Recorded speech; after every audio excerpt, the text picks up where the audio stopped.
జూబ్లీహిల్స్ ఉప ఎన్నికల్లో కిషన్ రెడ్డి గారి మాట వింటే పెద్ద జోక్ అనిపించింది. ఈరోజు నేను కిషన్ రెడ్డి గారికి ఛాలెంజ్ చేస్తూ ఉన్నా.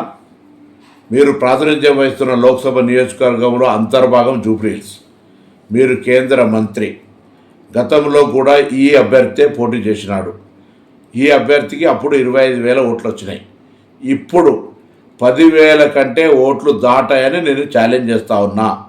మీరు నేరుగా ఇండైరెక్ట్గా టీఆర్ఎస్ తోటి కుమ్ముక్కై తిరిగి అదే అభ్యర్థికి టికెట్ ఇచ్చి ప్రచార సరళిని మొత్తంగా దింపుడు గల్లెంలాగా భారతీయ జనతా పార్టీ వ్యవస్థనంతా టీఆర్ఎస్ హ్యాండ్ ఓవర్ చేసినారు.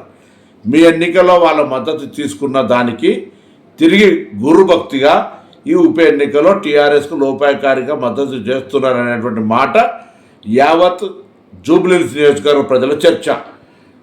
11 నాడు జరిగే ఎన్నికల్లో మీ అభ్యర్థికి 10,000 లోపు ఓట్లు వస్తాయి.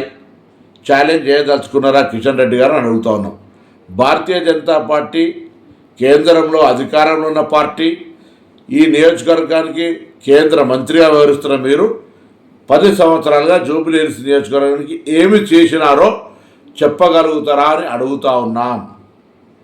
జూబ్లీహిల్స్ గురించి కనీస శ్రద్ధ లేని పట్టించుకొని మీరు ఈ ఉప ఎన్నికల్లో ప్రగల్భాలు పలుకుతూ గెలుస్తుందనడం అంటే ప్రజలు నవ్వుకుంటున్నారు మీ తీరు పట్ల.